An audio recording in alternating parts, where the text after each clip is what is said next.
Reka mbifurize kugubwa neza mu mpande zose muherereyemo, abari mu Rwanda by'umwihariko kambasuhuze cyane mbifurize kugubwa neza. Ni ya makuru rero y'ibyamamare muri rusange cyane cyane twibanda mu muziki rero ubu rero ni umwana murizi ntakurwa urutozi kabisa, bita Zucu na Diamond bongeye kwiriza rero aba bombi bazwi nk'abakomediye mu rukundo.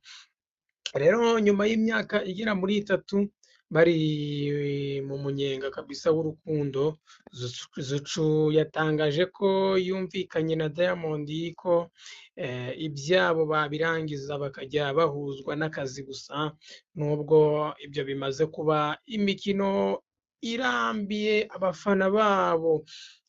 Uyu rero ni mu butumwa yanyujije ku mbuga nkoranyambaga ze kuri uyu wa kabiri tariki 11 ni Ugushyingo ni umwaka w'ibihumbi 2024. Uwo rero Zuhura Ottoman Saudi wamamaye mu muziki nka Zucu yavuze ko nyuma y'imyaka itatu ari mu rukundo na Diamond batandukanye ku bwumvikane bwabo kabisa. Ubwo butumwa rero bugira buti: nyuma y'imyaka itatu nkundana na Seba, twumvikanye ko dutandukana. Ibi bikubiye mu masezerano twagiranye twembi, hari imishinga dufitanye mu bihe biri imbere. Ntimuzatungurwe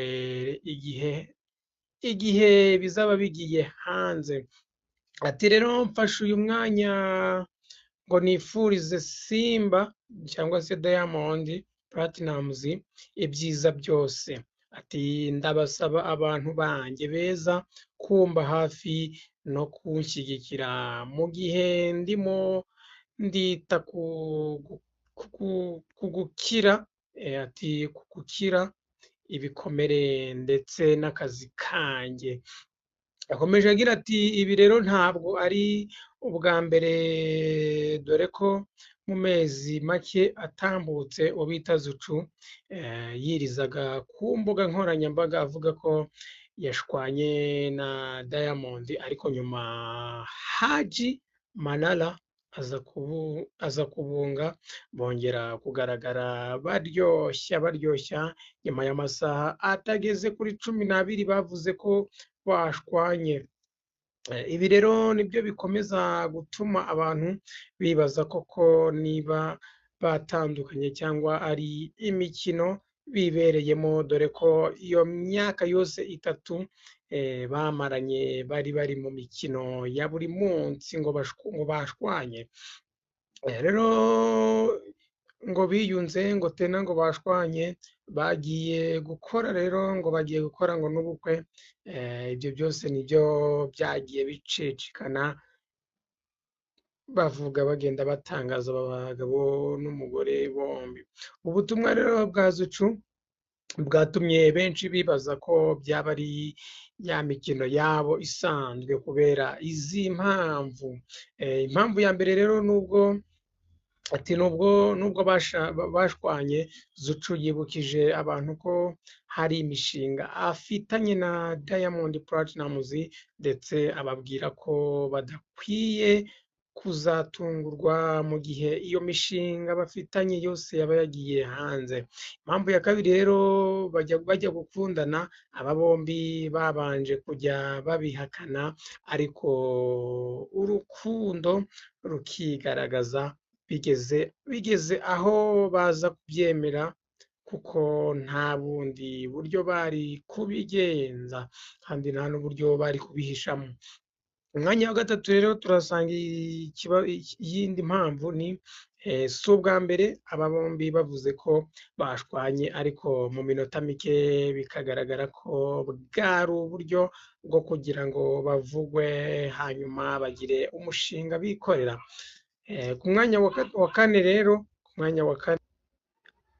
nubwo rero bavuga ko bashwanye, aba bombi baracyakurikirana ku mbuga nkoranyambaga kabisa, by'umwihariko Instagram bombi baracyakurikiranagwa. Bombi kabisa.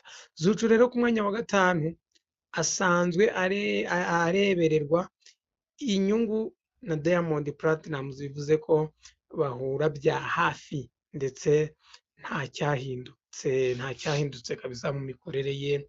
Ibi bivuze ko kuba bafata imbuga nkoranyambaga buri wese akontorora iy'undi, bivuze ko rero n'iki nacyo cyaza mu bintu bitatuma bashwana. Nyuma rero y'ubu butumwa bwa Zucu, Diamond Platnumz yahise abufata nawe abushyira kuri Instagram story ye, ntihagira ikindi kintu arenzaho. Aba bombi bazahurira mu gitaramo ku munsi wa tariki 7 Ukuboza rero n'umwaka w'ibihumbi 2024, ni mu gihugu cya Kenya, aho bazaba bari kumwe na Rayvanny, uwo bita Khaligraphy John, mu gitaramo cyiswe City Festival. Aba rero bombi niho bazahurira, bazwiho mu dutendo twinshi ni Zucu na Diamond Platnumz. Aba rero byagiye bivugwa ko bakundana, nyuma bakavuga ati bashwanye, ibyabo kabisa bigahora muri bombori. Ubu rero noneho na kasamutwe tena inkuru yabo yongeye kugaruka. Kora subscribe rero nturayikora, like and share, ubundi dukomeze tubane mu biganiro byanjye. Njye ndi Emmanuel, iyi ni New Lines Rwanda.